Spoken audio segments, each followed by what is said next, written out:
Welcome to the Show. We are two geeks who talk about everything. My name is Aaron, and I am joined, as always, by my cousin Landon. Say hello. Hello and good day. This week we are taking a deep dive into The Dark Knight, as well as the other Batman movie that was made before and after Christopher Nolan's trilogy. So that means we're going to kick things off with the Adam West Batman and wrap things up with Matt Reeves' Batman, or Battinson, if you will.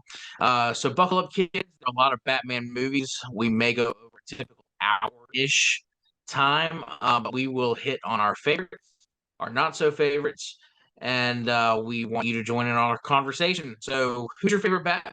What is your favorite movie starring the Cape Crusader?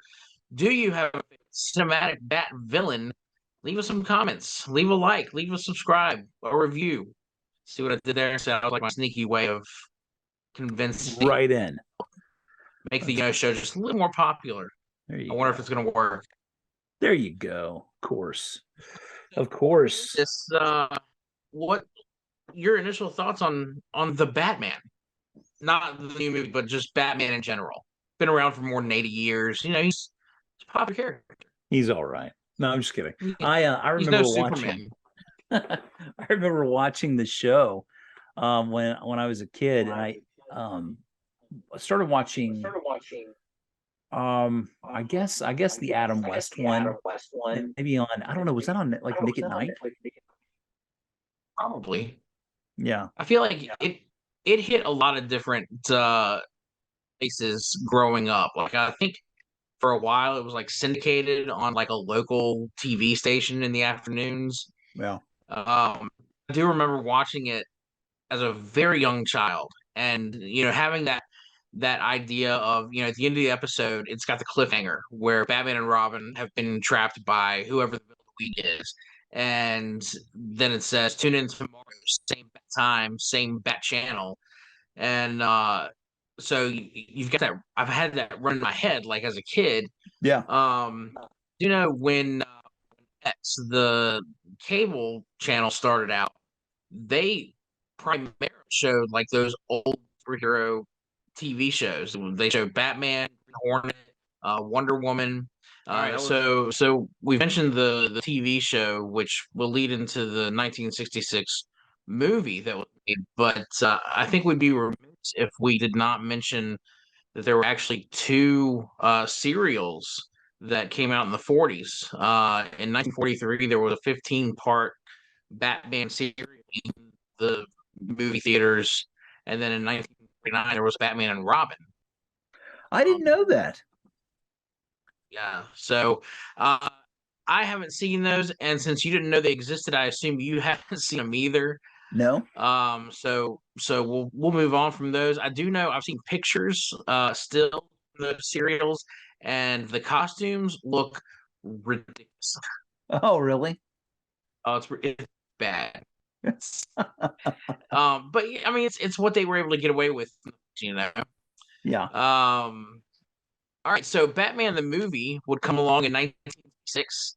It was the first feature-length theatrical adaptation based on the popular TV series that starred Adam West as Batman and Burt Ward as Robin. And the film saw four of its most popular villains team up to take on the dynamic duo, the Joker, the Riddler, the Penguin, and Cat. What are your thoughts on this camp classic? So I loved it. I mean, I watched it a lot. I mean, it was definitely campy would be the right word. I mean, because like thinking about like just the shark repellent, part, that was pretty hilarious. Shark repellent. The bat shark repellent, and of course you had Robin always just like, gee whiz, holy moly, wowzer, Batman, it was always Thing was holy something. I mean, I wish I could think of lines. The only one I can think of is when Chris O'Donnell does it in Batman Forever. He goes, holy rusted metal, Batman. He's like, what? He's like, no, it's metal is holy and rusted. That was a funny play. I love that Burgess Meredith was the Penguin. That's the coolest thing. Mickey from Rocky.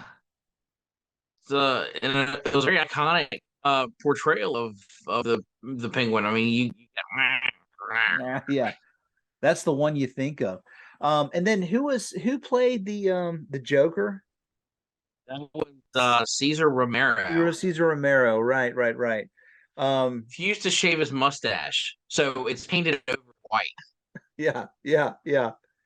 Man, it was so good. I think, just having all of them together in a movie has not been accomplished. It's been attempted, but it's not been accomplished to have, all of those characters together. And I can't think of how it would have been properly, accomplished in any time later, because it was so lighthearted.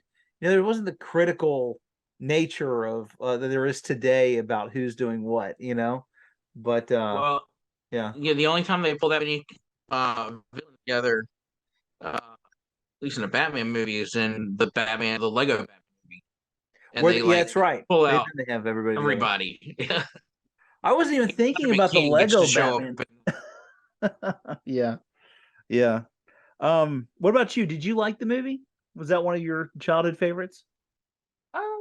You know, I didn't even know that a movie existed until I'm pretty sure as an adult.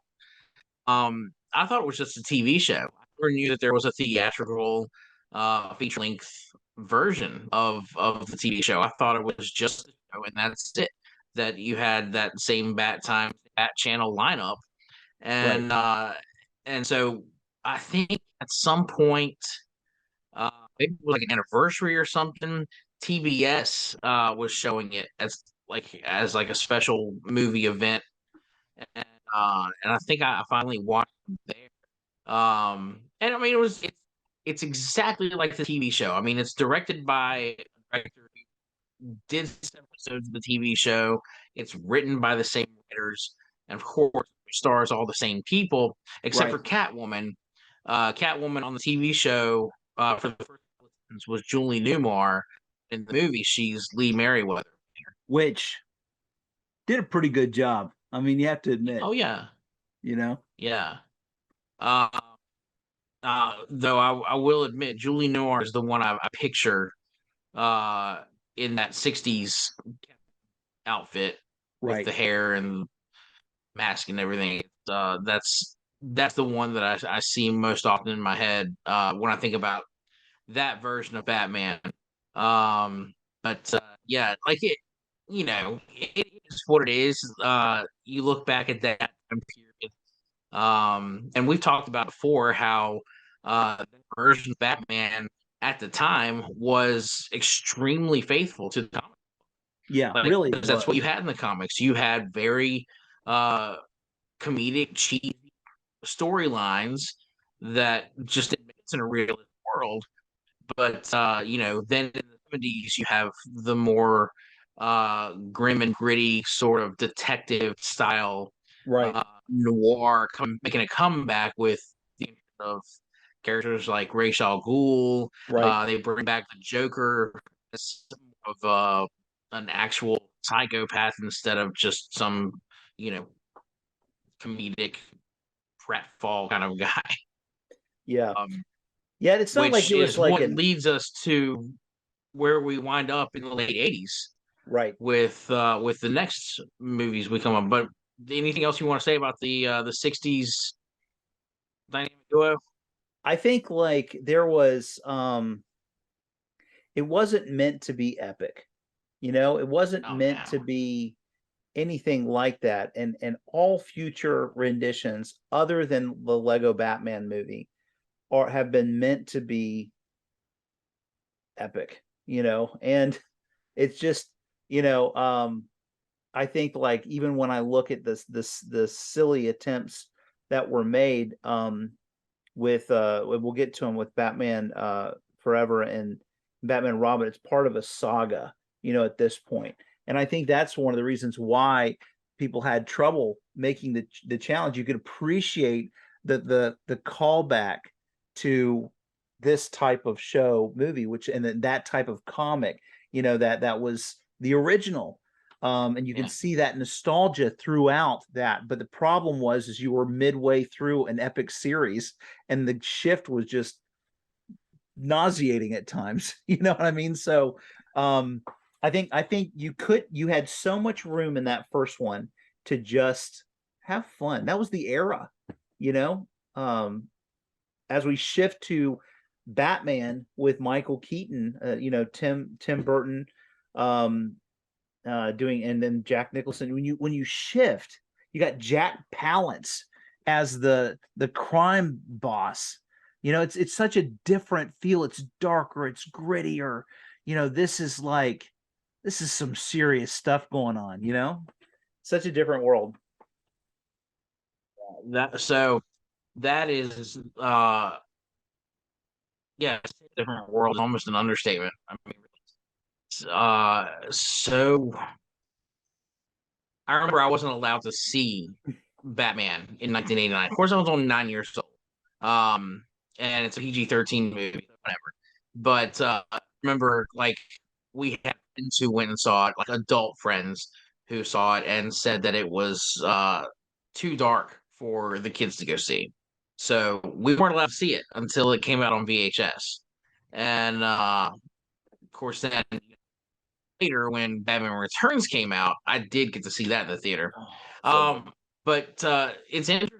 I was looking at some of the history that in between time of the 60s, then just Batman's kind of star, I guess, fell a little bit. He wasn't as popular in the 70s and 80s. Than what he's on Super Friends. But the story of the lead up to Tim Burton sitting in the director's chair, and the casting of Michael Keaton, which was extremely controversial at the time. It's a really long and interesting story lead up to it, but we don't have time to talk about all that. What are some of the highlights? So, I mean, just some of the highlights as to, maybe some little fun facts that you could kind of throw out there about that. So it is that at one point Ivan Reitman was attached to direct, and he wanted Bill Murray to play Bruce Wayne, and Eddie Murphy was going to be Robin. So that, I mean, I think that little tidbit of information is intriguing. If you've got time, you want to go see the development of Batman film over the course late 70s and early 80s. It really is check that out. Just look, even on Wikipedia, you'll get enough information to kind of whistle. But as I said, like what I was saying, Michael Keaton was super controversial because at the time he's just seen as a comedic actor. Sure. Mr. Mom. Mr. Mom, Beetlejuice, Dream Team. Critics assumed he couldn't handle doing such a serious role. Right. Like imagine the internet had existed in 1989, and like the way like when Heath Ledger was cast as a Joker, and all the geeks took to the internet pull off playing the Joker. How's he gonna do it? The guy from 10 Things I Hate About You? Right? Just Australian can't even imagine. No. You can't even imagine. No, but I think when anybody looks at Jack Nicholson as the Joker, now of course we all love Jack Nicholson, and you see something like One Flew Over the Cuckoo's Nest, or you see him in The Shining, and you see the craziness in him. I could see how someone would say, "There's a crazy man right there." You know what I mean? From The Shining. But beyond that, it's like, but is he really like the laughing Joker, silly kind of Joker? So I would imagine even then at that time, it's like only the mind of Tim Burton could really probably see both in their proper roles. And so what's about this is like we're going to compare Jack Nicholson to what most people would have been Cesar Romero's version from the TV show, right? And that was a night and day portrayal of the Joker, because here comes Jack Nicholson as this gangster turned super villain, and he is unhinged and he is psychotic. This is where we're seeing the Joker in the 70s and 80s in the comics, as opposed to he was beforehand. He was just this. I don't know. He wasn't a murderous psychopath, trail of poison in his wake. Whereas now he is, because the the killing, the act of killing, the act of it's all part of him. That's funny. So he, I think in the moment we get some good moments with Jack Nicholson. Like when he kills Jack character, Right. uh, has fun with it. Yeah, Like he has fun with it. he's just shooting him over and over again, behind the back, through the Right. legs, like doing all that stuff. It's totally something the Joker would do, and he's just having fun with it. And that is what the Joker would do. He's having fun with this kill because to him it's funny. Right. It's all part of the joke. Right. Right. Yeah, no, he really both of them did a great job. I don't think after growing up watching Mr. Mom and Dream Team. It was Dream Team, right? One where he was with the crazy people. So Yeah. yeah. I mean, you just don't see him that way. But watching it again recently, I was reminded at how well Michael Keaton pulls off Bruce Wayne in an absent-minded kind of a way. Just kind of I'm thinking about Batman Returns. Alfred brings down the soup, and he hands it to him, and he tastes it and spits it out, and he's like, "It's cold." Oh, And he's like, he says what it is. He says it's supposed to be cold, and he goes, "Oh," he just, he's just very not Batmanish until he puts on the cowl, and then he is Batman. I wouldn't say not in the same way that Christian Bale made the transformation with Batman, with his voice, so low. Bruce, Michael Keaton didn't ever do that. He just, things change. He just has his voice like this. It's so different between the two, so he'll always be my favorite, though, by the way. Just if we're talking about who's the better one or whatever, I'll always like Michael Keaton's Batman the best, maybe because of being a kid. Yeah, I would say uh, I guess to sound cheap, there's a special place in my heart for Michael Keaton's Batman. For who? He Oh, Michael Keaton, yeah. as Batman.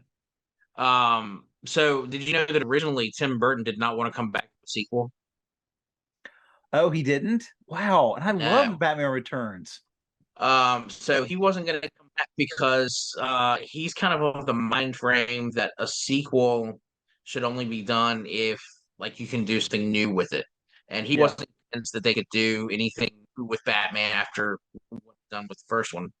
But a script came through that he liked, and so Returns was put into production with Keaton again coming back as Batman. We have three villains. We've got Dana DeVito as Penguin, Michelle Pfeiffer's Catman, and Christopher Walken as Max Schreck, who is made up for this, but he is definitely a villain. Yeah, he's definitely a villain. Right alongside these other Yeah. two, just because he's not wearing a costume and taking on a crazy name.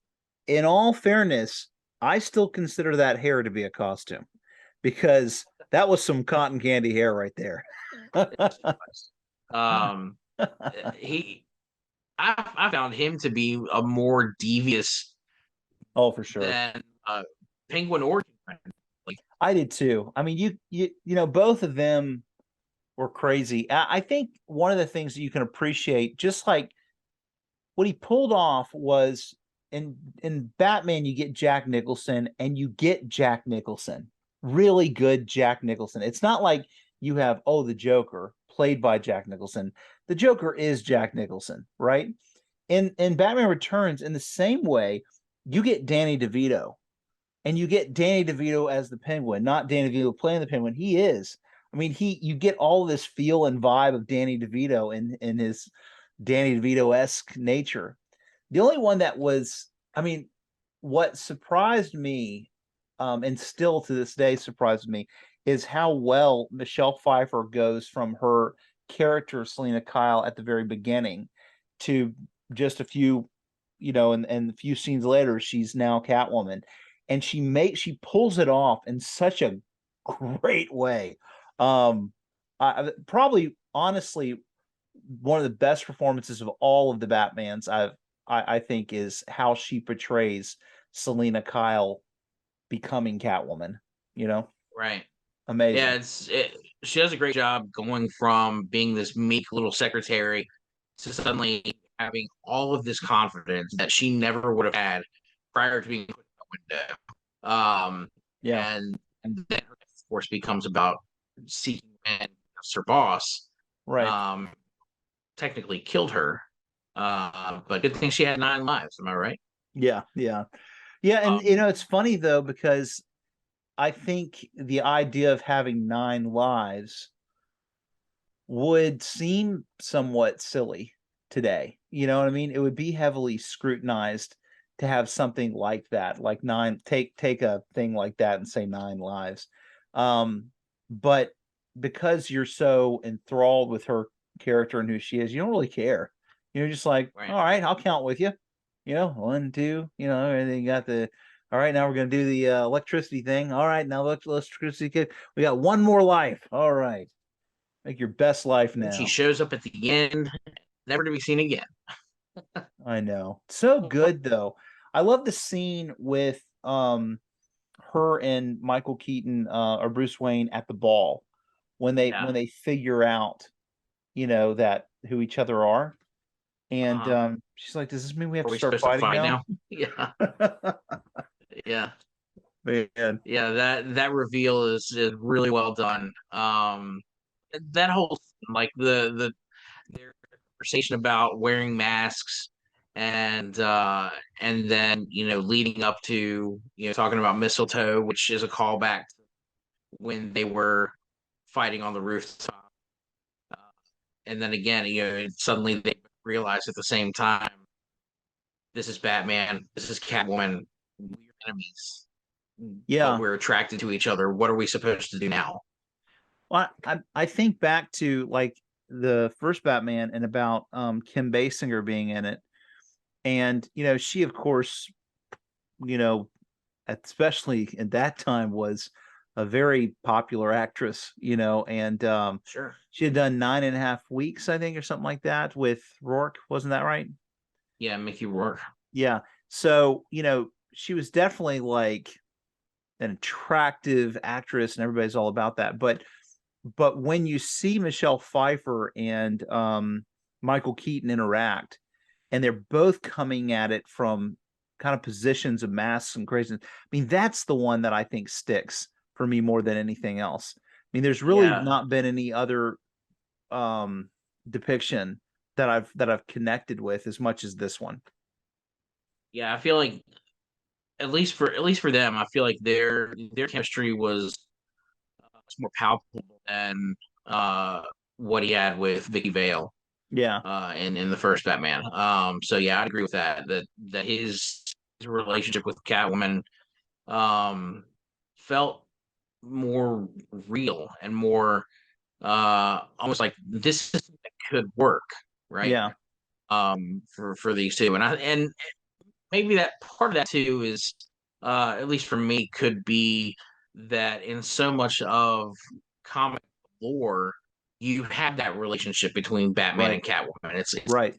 um that almost meant to be like Clark Kent and Lois Lane are supposed to be together, right?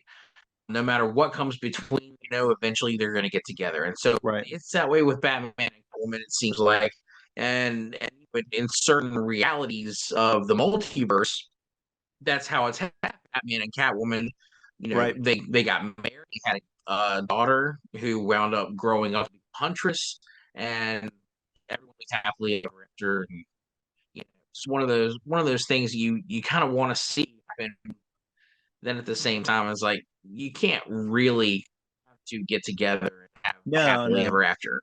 Well, and in the comics that focuses, then you have, later connections with him and Talia, and then even so with Batman Dark Knight Rises, you have Talia, and it's just honestly, there's Batman needs to be with Catwoman. I mean, that's how it is. And it will always need to be strained because it has to be. They have different philosophies, you know. But anyway, so the I think there are some things about Batman Returns that I can't get over. So, we talked about like Catwoman with her 9 lives. I can get over that. The part with the penguins at the end, the army of the penguins, as an adult looking on it, I struggle with it. I mean, I'll still enjoy it and watch and all that stuff, but I really didn't need to have that. I would have rathered him just have like bombs placed all over the city, like in the Batman. You know what I mean? And that would have just been fine. Just do Yeah. that, But Yeah. Tim Burton, That was I feel like that was, while we were getting a darker version of Batman, sure, compared to what everything that came before, and this was only a different Penguin than we got with Burgess Meredith. Um, there was still that hold of, this is a comic book movie, yeah, so let's not take ourselves too seriously. So he's an army of penguins. So they're like cybernetic, have rockets attached to their backs. Big deal. What are people say? It dresses up like a bat, and it's a man like a penguin. This is not real life. yeah. Okay, so he's got an army of penguins. Let's give Catwoman an army of cats. Why not? Why not? Whatever. Well, Um, we shift then. Do you have anything more to say about yeah. the Tim No, Tim? I was actually getting ready to say let's shift into the Schumacher years. All right, so I just want to say this before we get into it. That summer before I watched the movie, I read. Remember how they used to come out, and they probably still do, with theatrical novels, The and that was a the film adaptation. yeah, that was a real big deal at that time, especially where you'd have a movie and they'd have the novel come out, around the same time or not before. I read Batman Forever first, and Oh, really? my imagination for how it turned out, um, not that I'm a director or anything like that, but it turned out to be better than the movie, with one exception, Jim Carrey. Jim Carrey was hilarious. And I do like Batman Forever, because of him, but that's it. I can't say that I really enjoy much of any of the movie other than watching Jim Carrey be Jim Carrey. So there is a reason why Batman Forever turned into what it was, which obviously is more lighthearted, uh, much less serious than what has come before. With the shift into having Schumacher direct, and having Tim Burton take a step back to just producer credit. Um, Something more lighthearted because Batman Returns, even though it was a critical hit and a box office hit, it was considered too violent. And they thought they had meal toys that they couldn't give away to kids because the kids were too scared to go watch this movie. They were scared of the penguin.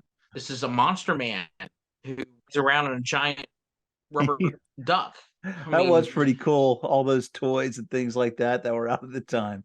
It was cool. and the thing, like when you've got a movie that should pushing merchandise like that, but the audience trying to reach to get mom and dad to go buy that merchandise isn't old enough to see the movie, Yeah, then that's you got a problem. so Well, real so yeah. quick, So can they you? wanted brothers. The studio decided, all right, of course, we're gonna bring in Schumacher, and so because Michael Keaton did not like the way things were turning, with Sure. this shift in tone, he stepped away, and so of course that made room for Homer to step in, and so Yeah, now we've Val got a new Kilmer. Cape Crusader. Well, let me ask you this real quick, just for the listeners' sake. I think everybody remembers Tim Burton from, you look at things like Edward Scissorhands or Right. later The Nightmare Before Christmas. People know Tim Burton's name for many works. But Joel Schumacher, can you kind of share some of the works that he's done? He has a very varied uh, slate of films that he did over the course of his lifetime. Some of the ones that stick out to me, he directed The Lost Boys. Mm-hmm. He directed A Time to Kill. Yep. He directed The Client, I believe. He directed Phantom of the Opera when the stage version hit the screen. Yep. Um, Gerard Butler. Do you mean he's are you talking done. about the Gerard Butler one, or are you talking about the the other one with Uma Thurman? Yeah, there was two of them. There was the one with Gerard Butler, and then there Uma was Thurman did Les Miserables. There's Uma two Thurman. versions of Les Miserables. Oh, I was thinking Les Mis. You're right. You're right. Are Yeah, you? So it's the the Emma Phantom of the Rosen Opera. The Phantom of the Opera is the one with Gerard Butler and and Emma Rosen. Emily Yeah, Rossum. Emmy Ross. So yeah, he directed that as well. I mean, he had a whole bunch of movies that he directed, dozens. So when Um, I think about like Joel Schumacher, I think my point to this is you find this movie to be a callback to the campiness. This is a guy who's not like just like known to be a cheesy director. This is a guy who's done some serious work. So it's not like you can look at it and go like, "Oh, another Joel Schumacher film." It's not like that. It's like he directly and intentionally, wanted these movies or was portraying these movies in honor of that, right? And it's was not like he failed. It's that the direction turned in a direction differently. And I don't think that everybody knows that. I think that some people just think it was a bad movie or both movies were just bad movies. And it's like it's just the direction changed. It's not like that, in my opinion. he it wasn't that he was yeah it wasn't that he was a bad director. He was doing what the studio wanted him to do. Right. The studio is what is Warner Brothers. The suits behind the scenes are the ones who wanted a lighter touch to Batman, uh, to come away from this dark and violent version that had gotten in Batman Returns.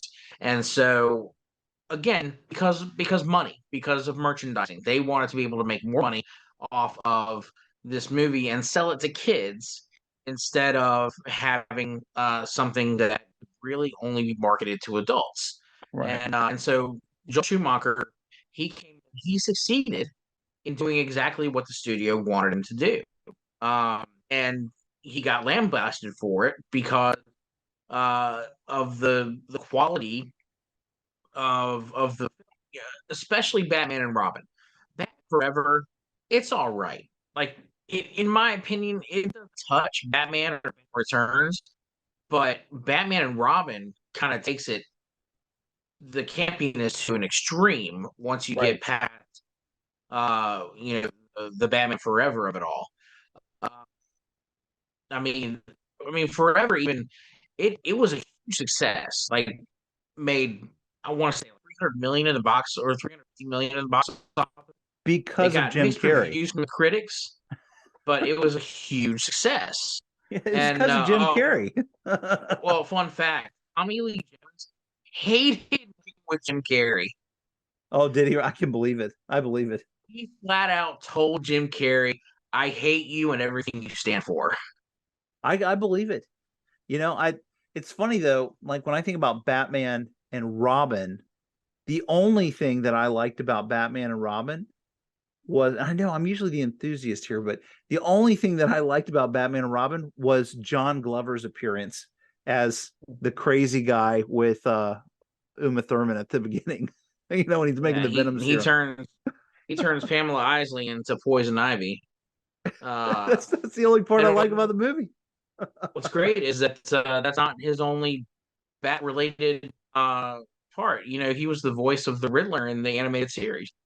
Yeah, that's it. So good, so good. Him and his involvement, which later, of course, he became Lionel Luthor in Smallville for our listeners here. So, but yeah, I guess I don't need to camp out very long on those two movies because they're awful. But I would excitedly like to just, I know we're talking about movies. I do want to say that what happens in the 90s with us watching the animated series um, really fueled the desire more and more for Batman, right? I think there's always been a desire from the general audience ever since Batman with Michael Keaton and Jack Nicholson. There's always an appreciation.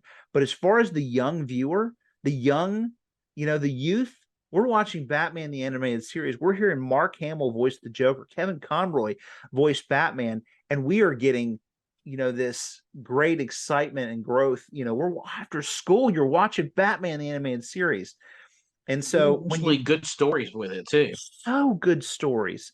So as that generation becomes adults and we are, presented with this Batman Begins, it's like, oh my gosh, here we go. There was a great excitement for what would come for Batman Begins. By and large, I think most people like the series, of the three movies. I know I Dark did. Knight trilogy. Yeah, definitely. Yeah. It's amazing that these movies got a chance to exist because Batman and Robin nearly killed the franchise. It left Batman in what they call development hell for years. Yeah.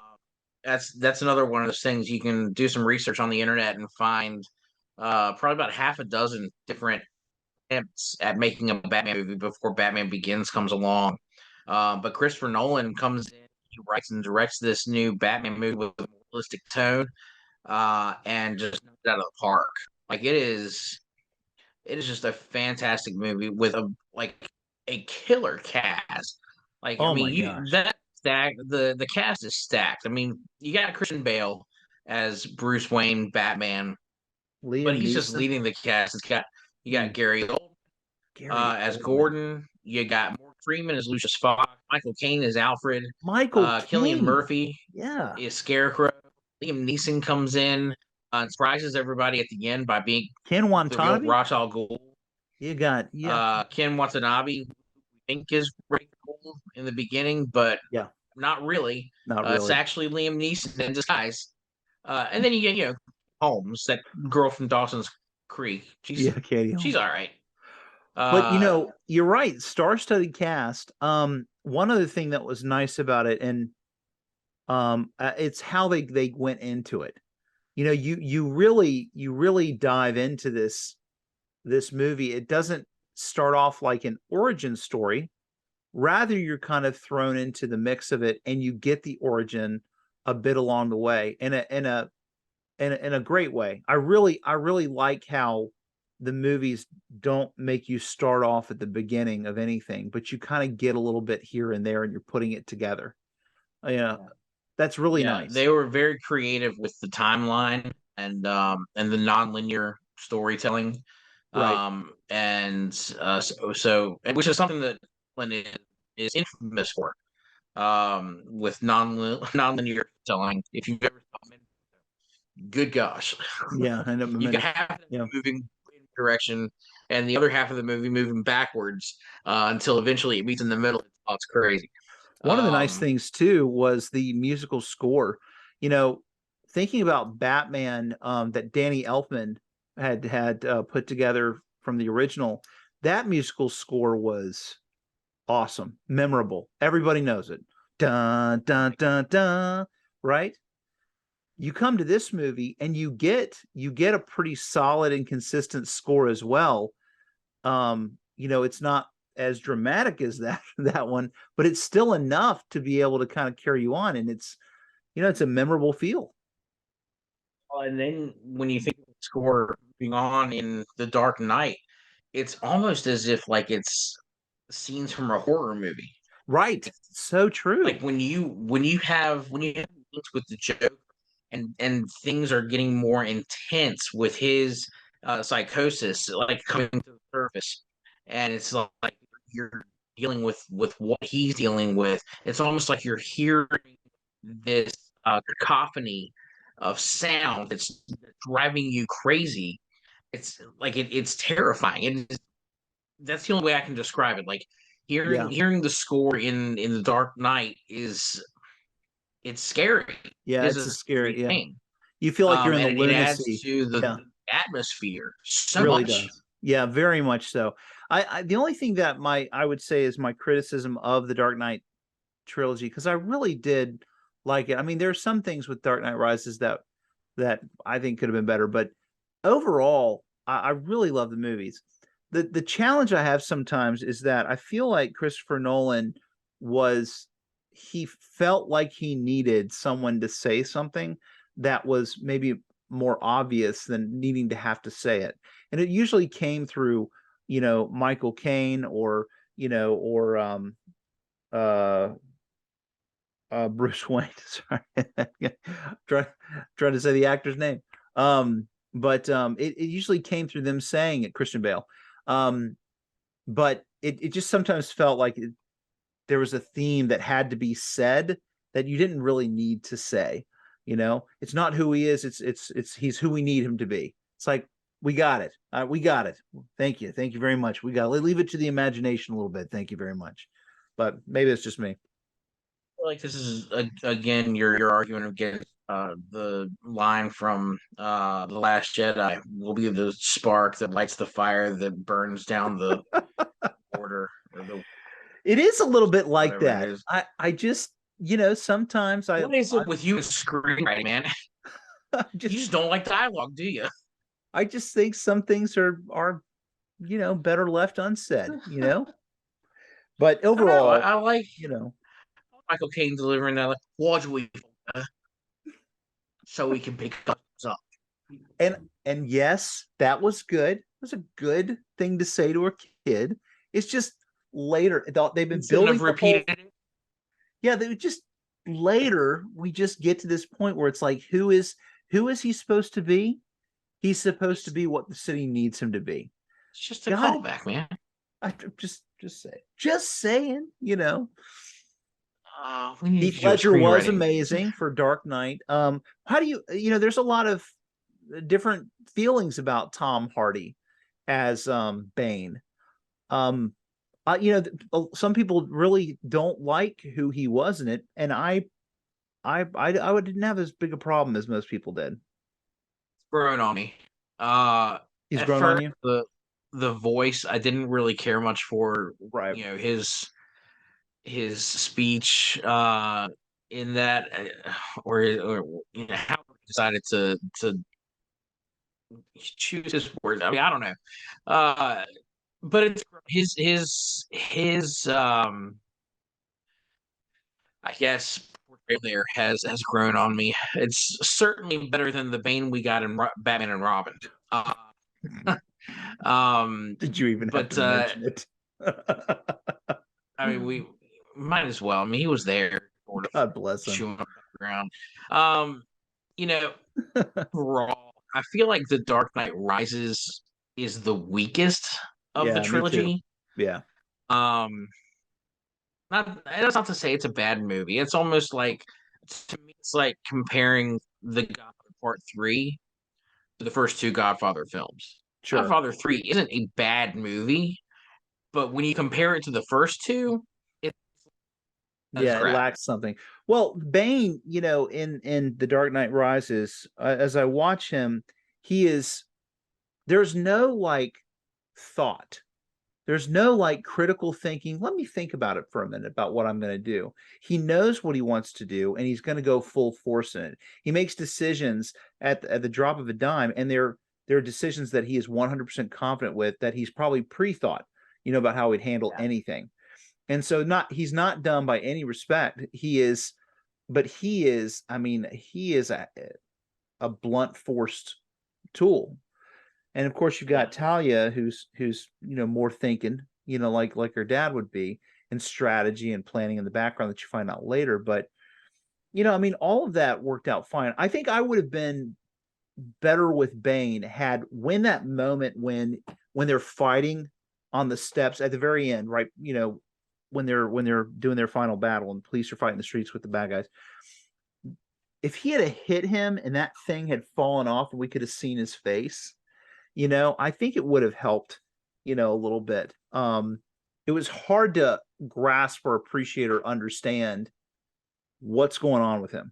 What would have Yeah. happened to him, you know, in that pit that would have required an apparatus, you know, kind of a thing. What, you know, Yeah, what's the version of that Bane's origin story? right. Because he didn't rely on Venom No, to make him stronger. He did not, or smarter, really. Venom, that's can do it too. Whereas in the comics, that's who Bane is. Like he right. is for the Venom steroid that him into a larger than life monster. They really could Um, have made it so that it still would have stuck. Because, you know, the one thing about that he did in this is he didn't want it to be supernatural. You know, he didn't want it to right, be, he wanted it to be like, what if this happened in real life today? And he could have accomplished that because, you know, chemicals and steroids and all that is a real deal. You know, you could have had him jacking up on some green fluid on him, you know, and right. that could have happened and it wouldn't have been a problem. But, you know, Even just a scene showing him using a syringe to, administer at some point. just one Uh, little thing. Yeah, you're right. yeah, Yeah. just to like even in the background, like a henchman is going to report that something is going on, and you just sitting there with somebody administering a needle. Uh, Just I something. think would have been enough. And we, it was a nice little nod to the audience. Hey, this is steroids. He's Yeah. going to This break guy used that. steroids. I thought Anne Hathaway was great. Of course I like Anne Hathaway anyway, but I think it's a hard act to follow. You know, she's no one never in the could she be Michelle Pfeiffer, but I still think that she pulled off a great character. I think that she was definitely badass, you know, and I think that she, in a Selena Kyle Catwomanish way, had her philosophy about how things are, and she was going to the beat of her own drum, and she was Right. pulled in so by Batman to stay. So you know, I think that there was a great job there. It's just, you know, it's always going to be Michelle Pfeiffer for me, right? So, what are your thoughts about her? I thought she was all right. I'm not a Anne Hathaway fan. But as far as again, all of these things that for me, they're little things that play in this third part of the trilogy being the weakest series. Uh, I mean, not overall in franchise. I just mean in this particular Christopher Nolan uh, realistic trilogy we've got. Um, and I, she's just part of that. Yeah, She's uh, she has her pros and cons. And I think that the character was necessary for the story that was told. I don't have a problem with her being or being portrayed the way that she was. Um, but almost the relationship between her and Bruce seems forced in some ways, I it think. does. It does. For them to run off in the end, you know, Right. and I thought was odd. It's not odd for me that he left. That I thought that No. that was consistent with his character and who he became and all that. And I really liked how they ended it with Alfred and him in that little scene. I love that. Um, and I rarely love those kind of things, but I love that in this movie. But him just doing that and going with her, I'm like, oh, I guess so. You know, Yeah. Ultimately, I appreciate that Christopher Nolan gave us a complete Batman story that absolutely no one has done before because you can't. With a comic book character, they live forever. There is no end to their right, never-ending battle. And right, so, you're gonna have these stories where you're gonna, the company will shake up the status quo or whatever and kill off Superman or break Batman's back, but right, they're gonna come back eventually. You know they right, are. Right. and because they're characters who will not die. Right. So when you have the portrayal of a character like this in what's meant to be a realistic in a real world scenario where a man is going to grow old and die eventually, you have to have an end to his vigilante career. Right. And I think that Christopher Nolan handled that very well I do in the too. overall telling of I the trilogy. I agree, man. I think it's the best Batman we've had so far. As far as like a complete storyline goes. Before we talk about the Batman, that's the most recent, I do just want to mention a little bit just about the Ben Affleck Batman. Um, but very briefly because I just don't enjoy it as much. But um, I find that the attempt that was made for Batman and Superman, um, when I think about Batman's perspective, like I don't not thinking about the Lex Luthor attempt, at all that stuff, not thinking about Henry Cavill, not thinking about any of that stuff, just isolating on Batman and Ben Affleck. I appreciate what was attempted in the effort of him seeing what was happening in Man of Steel and him seeing that stuff that happens at the beginning of that movie. uh I thought was awesome, and I watched it and I saw him see this threat, see this danger, and have a real concern about it as an aging Batman. That was great, and then everything after it was awful. Thoughts? Um, you know what? I actually like Ben Affleck as Batman, and I don't think enough of a chance to see from him. Now that had things played out the way Zack Snyder had initially intended things to play out, Fair enough. I think that we would have we would be a very different conversation about Ben Affleck's turn as Batman, and I think that it would have been interesting to see his solo movie that had originally been uh, presented at like he was going to act and direct. Batman was supposed to go up against.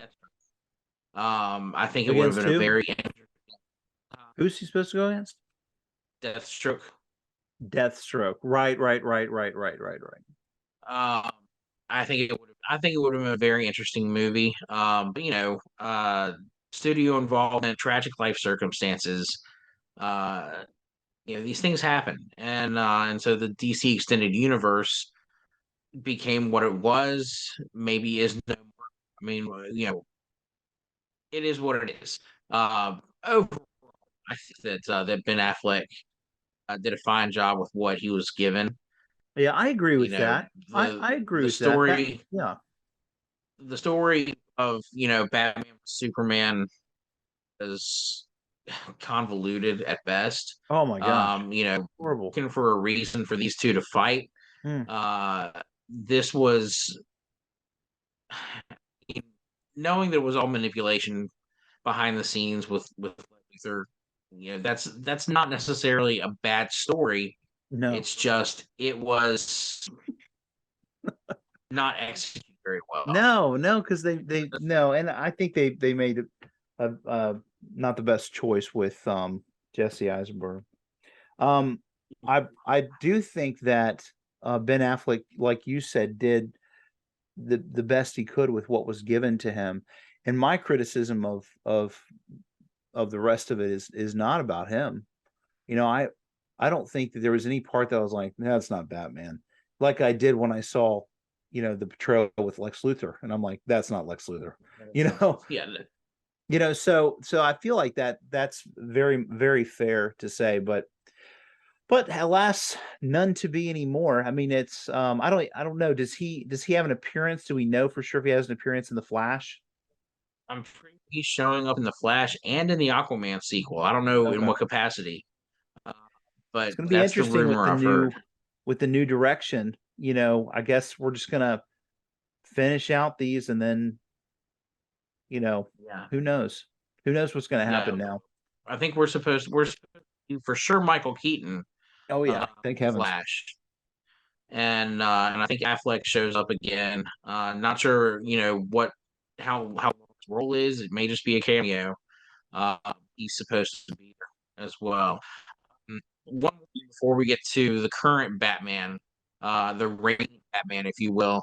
Uh, let's take a minute to talk about there. So we already talked a little bit on the Lego Batman, but there's another animated movie that hit theaters that Your was angel of death awaits. one of the most amazing animated films of all So time. good. So Mask of the good. Phantasm. I Oh my loved gosh. Mask of the Phantasm. I had that big VHS, plastic case of that movie, and I wore that Joker out. I watched that movie so many times. Oh, so good. Soul, your angel of death away. It was such a great Yeah. movie too. I mean, and of What course great you had villain. everybody from the yeah, you had everybody from the show. I mean, the Batman the Animated Series show. I mean, for them to do that too, well, it was nice because of course you had movies that shows that became movies. You had Care Bears that became Care Bears the movie. You know what I mean? And by the way, Care Bears the movie and Care Bears the second movie were pretty good movies. Even The though second one better. Yeah. I did too. Oh, so good. Dark Chipmunk Star. Adventure. Yeah, there you go. So there have been stuff that's done, but to Masters me, of the when Universe. the Boy, live let's action, that was live action, yeah. But yeah. when I think about like the best animated movie of my childhood, I mean, it's gonna be Mask of the Phantasm. That's always my So well favorite. done. So Like well it done. hold it totally holds up today. Like I watched it recently, and the storyline, it jumps back and forth between the present where he's facing this phantasm character and the past where Bruce Wayne is with, do I continue this path towards becoming this creature of vengeance, or do myself fall in love and be, and Yeah. he with so much guilt Oh, about so falling yeah, in love with this Andrea woman. yeah, Like he's tearing himself apart, like at his parents' grave. Such a powerful scene when he is at his parents' grave, weeping over the fact that he doesn't think he can go the whole crime fighter right, because he wants to be with this woman who has right. made him happier than he ever could have imagined. And it's like it's Um, towering over him, like the gargoyles of Notre Dame, just looking down on him, and he sees that, but it's a storm, right? When it's like, oh my gosh, that scene. Oh, that's such a great scene. Great movie. and then, oh my gosh, it's so heartbreaking when she just leaves. And I mean, we know why she leaves, but it's like, and of course, you find out that she is the phantasm, and it's her this whole time. They've been Spoilers. seeking revenge for the people who killed her father. Um, Yeah. so she and Bruce have so much in common, but they go about it in such different ways in seeking their vengeance. It's Right. such a And the great movie. Joker's involvement too. I think one of the cool things about the movie is you get an early Joker, right? You get a little Right. backstory Joker, and that was Pre-Joker. kind of that was, yeah, pre-Joker. That was really cool to see. Um, but then just his interaction, Mark Hamill's voicing and all that, it's just he's so great. He is the Joker. I mean, he's Luke Skywalker too, but he's the Joker. Oh, so good, so good. All All right, so let's right. talk about the Batman. The Batman and Beyond. So Where do we go from here? just to start, I watched the Batman, and I was watching it when it came on. I didn't get to see it in the theater, so I watched it on HBO Max, and I watched it late at night. And I was like, "All right, here we go. I'll watch it. Here we go." And I didn't enjoy it very much. The first time I watched it, I watched it yesterday again on a flight from LA to Atlanta, and I was fully invested with no distractions in this movie, and I loved it 10 times better than when I first watched it. I appreciated it a lot more. So I've kind of been on both ends of the spectrum with this movie. But you liked it when you first saw it, didn't you? I've only seen it in the theater. I haven't watched it again since then, and it ranked as my number one movie of last year. Um, thought it was pretty well done, very well executed. Now I do laugh and I make fun of the fact that like every time we boot Batman, we've got to make him darker and grittier than he was before, Right. and that is no. Uh, there's definitely in this version as well. This is definitely darker than we had with Christian Bale. Certainly darker than George Clooney. Um, but even darker than we had with Tim Burton movies as well. Right. It's just it's almost like how can we turn Batman into just the darkest version of our side? Um, and of course, the answer is well, let's give him a serial killer patterned off of the Zodiac or something, and Right. but we name the Riddler. Uh, I don't know. It's so I say all that, and it's tongue in cheek. Yes, there's a part of me that's making fun of that aspect of it, but at the same time, it was so beautifully. The story was told so well. It was a All, detective story. what's that? It was a detective story. I mean, I think Yeah, we got yeah, that more than we've ever seen it before. This was yeah. straight up We've true never crime. seen a real, like noir type of Batman as a detective movie. We got glimpses of he's solving this crime, Right. but it's never been this Right. where this is the crux of what this movie is about. He's trying to solve these crimes and trying to prevent the next murder from happening. And his detective skills are still in their infancy at this point. This is what like Year two. he's Batman, and so like he's been doing it long, and he is just into his own as a crime fighter. He's got the physical part down for sure. Like I mean, you see in several scenes where Oh he's my taken gosh. on once, but as far as his ability to uh, look at a crime scene uh, even when he's surrounded by cops and they obviously hate him for who he Right. is, Right. At first.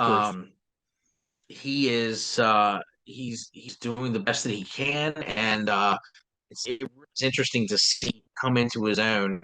At first I remember thinking that I didn't like the way that Pattinson was playing Bruce Wayne.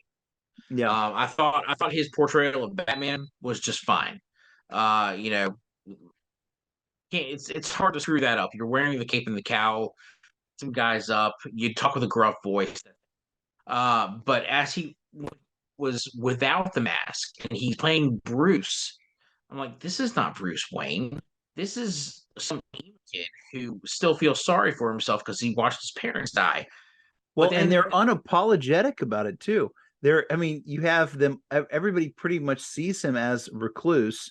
You have the girl who wants to be mayor, who's just like trying to reach it. You got the board trying to reach him, and he's gonna lose his company. He doesn't care. I mean, they're not even trying to pretend like he's got another nice he side. is he is beginning of the movie a very one character, and he has his sights on I am Batman and I am vengeance. That is my role in this city. Twain is nobody. There's no reason for me to be Twain outside of this house, this cave, this where hold up. Where But yeah, his whole thing is he's back. But then towards the end of the movie, you see a glimpse of the Bruce Wayne that he could become, and hopefully will become when the sequel comes out. We'll see I more of hope who that Bruce Wayne is. I really hope so. I hope they're playing the long game here. When they look at him, they show him that way. Because he chooses to become it. He chooses to. take on a philanthropic effort, Right. but I Bruce would Wayne like to is the see that. mask. Yeah, Bruce Wayne has always been the mask, and understanding that that's who he needs to be, um, and whether it's for Alfred's sake, but that is one thing we can think about is the difference at the beginning of the movie is that he really didn't care about anybody else except for his vengeance and his focus therein. But when Alfred gets hurt, and you have, by the way, what a great portrayal of Alfred. I'm just loving the Andy man. He's in Serkis was everything. fantastic. He's just in everything. No. But when he sees him and they kind of grasp hands there and he kind of admits, I really have not had that fear. I've been pushing that fear away. And he now has that fear of loss with Alfred. That might very well change his perspective, make him realize that he does have someone that he cares about that could get hurt still. So he has to have that persona.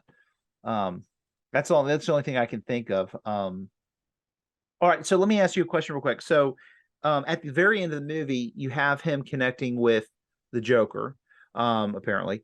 And then there's also, isn't there a deleted scene? I think I saw a clip where he has an interview with him or something like that.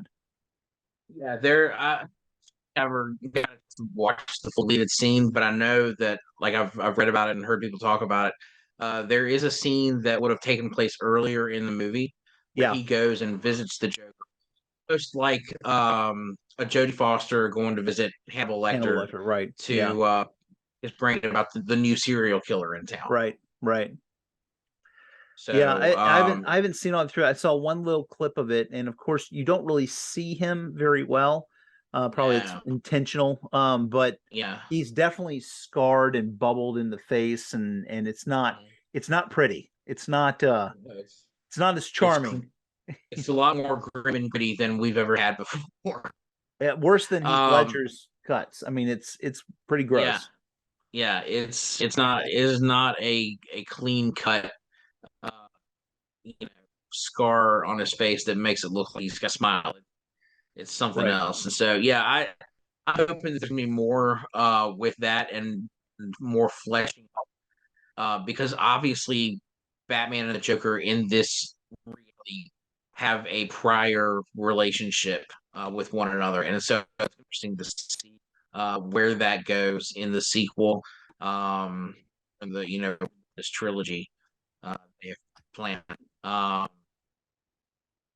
There is more coming from what we got James Gunn announcement of the future of the studio and the DC verse moving forward. The Batman is going to continue being its own thing. They're going to label it Elseworlds, And but there's also in Elseworlds, the yeah. proper DC universe, the next Batman is going to be called the Brave and the Bold, and it's going to focus on Batman and Robin, but it's going to be Damian, the son Damian of Wayne, his Bruce Wayne and son. Talia al Ghul. Right. So that should be very interesting. I love Damien is such a brat, but it's an interesting character too because he was raised by the League of Assassins, and Right. so it's like he's kind of earned his place He's as really, yeah.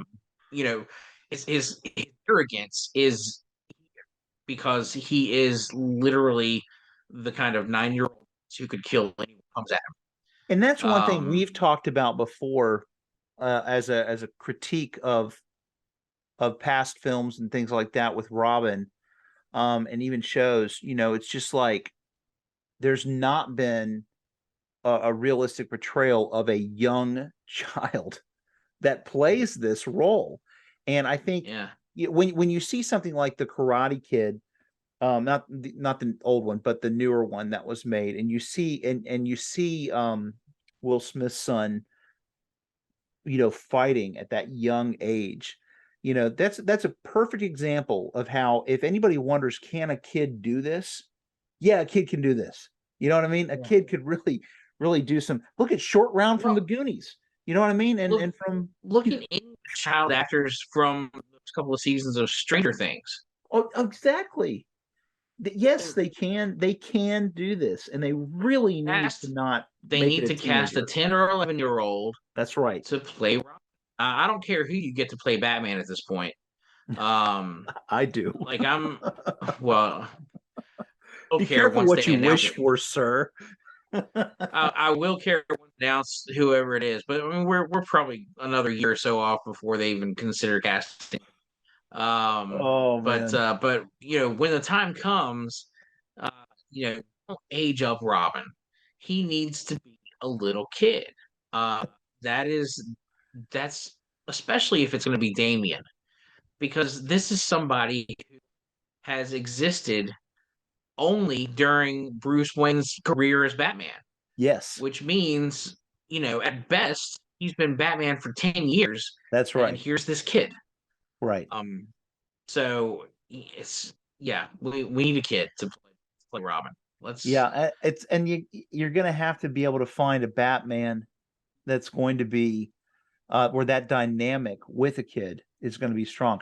I think about someone like Harrison Ford. Obviously, I'm not suggesting Harrison Ford, but I'm saying you think about Harrison Ford and what he brings to the table, and anyone he acts with is his facial, his reactions, his comments. He's to the point. It's almost like you have to have someone who can portray without it being a whole lot of dialogue, but then be put in an uncomfortable situation where you do have to dialogue. You know what I mean? And I mean, you could just see how it could be such a great dynamic with the right kid and the right father actor, you know? Right. Yeah. Yeah, Yeah, I mean, I'm even definitely. picturing like the kind of dynamic we're having. Are you watching The Last of Us Oh on yeah. HBO? Yeah. I'm even picturing the kind of Perfect. dynamic between Ellie and Joel. Perfect. You Yeah. know, the way that their relationship is growing in these few episodes that we've had. Um, I would see that sort of dynamic between Damien and Bruce, because suddenly Bruce is thrust into fatherhood. After this kid's been around and been raised as an assassin up to these preteen years, and so he's got to train his son to think differently and not Right. have this murderous mentality. Right. Just because this person's your enemy does not mean you need to run him through a sword. Right. There are ways of stopping people without killing them. Right.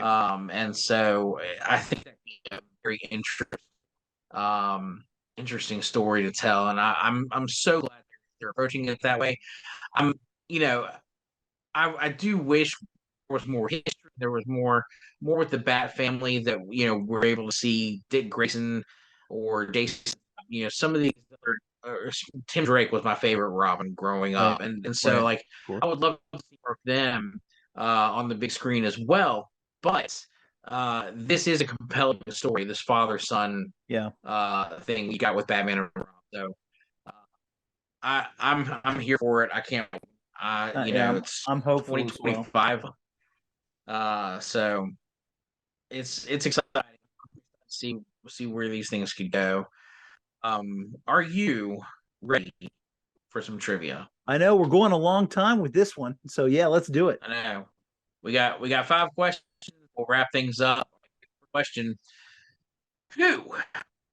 Julie Madison, Bruce Wayne's love interest in Batman and Robin. Who played Julie Matt? That was Elle Macpherson. That was Elle Macpherson. Boom. All right. What off time? Okay, we've already answered this. Okay. What off time Tim Burton collaborator composed the score for Batman and Batman Returns? Danny Elfman. Danny Elfman, also did a series as well, and the Spider-Man movies. So great. Oh, and Pee Wee's Big Adventure. Didn't know Of that, did you? course. Okay, during production on Batman Returns, Robin was initially a part of the story. Before he was removed, the role was even cast. Was supposed to play Robin before the part was cut. In which movie? Batman Returns. Robin was supposed to be in Batman Returns. Yep. Oh, I didn't know that. Yep. It He would have even cast been. the role before it got cut from the part. Would it have been Michael J. Fox? But his name was before Batman was made. Uh, no, it was actually Marlon Wayans. Who? Marlon Wayans, one of the Wayans Marlon brothers from In Wayans? Living Color. Really? Yeah. Wow. Okay. Number four, when Batman began to introduce the latest version of the Batmobile, what was it called?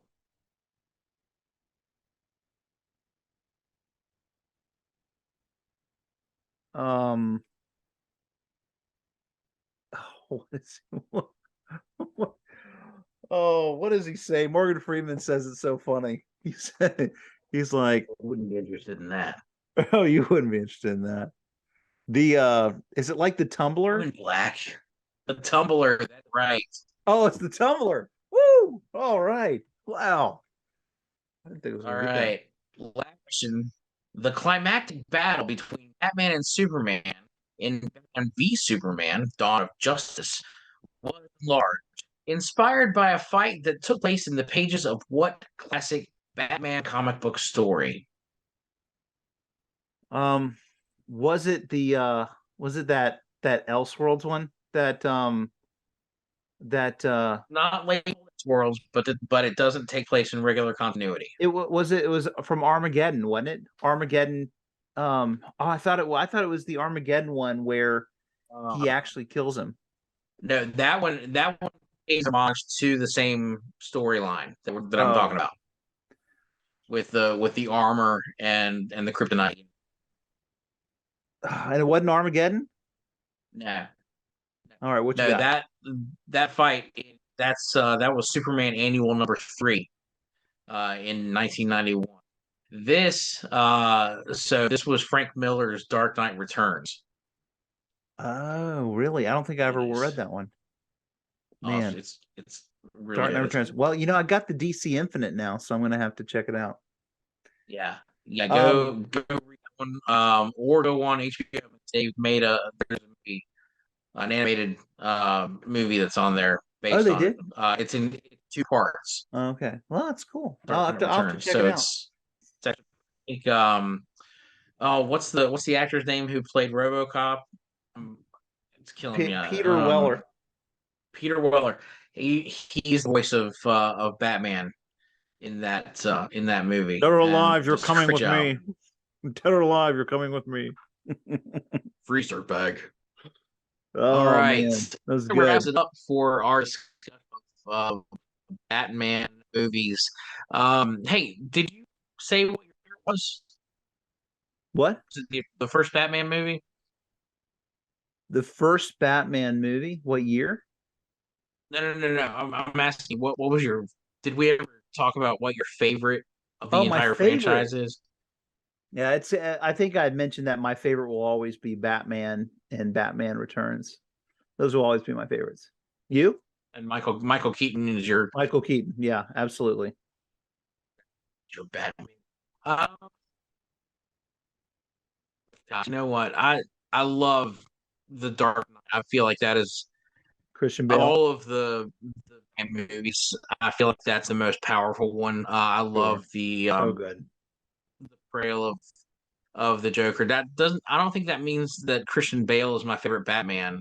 Um, I think that Keaton is still my favorite Batman. Not George Clooney. That from ER? No way, man. Oh man. No. All right, so yeah, if watching or listening to this, please, like we said earlier in the cast, join in the conversation. Who's your favorite Batman? Who's your favorite villain that we've seen big screen? Which Lego Batman, that's all of the villains. Like I said, Condiment King showed in that thing.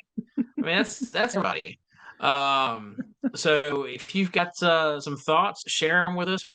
We'll be happy to read your thoughts right here on the show. Yep. Um, what's coming up next week? We've got a plan. We've got a whole schedule coming up for the part of the next year. Oh, we've got some things going on. We've got some stuff brewing. So if you have enjoyed listening to this, friends, family, share with your enemies. They might come around and start liking you after that. But we do hope that you have a great whatever it is, wherever you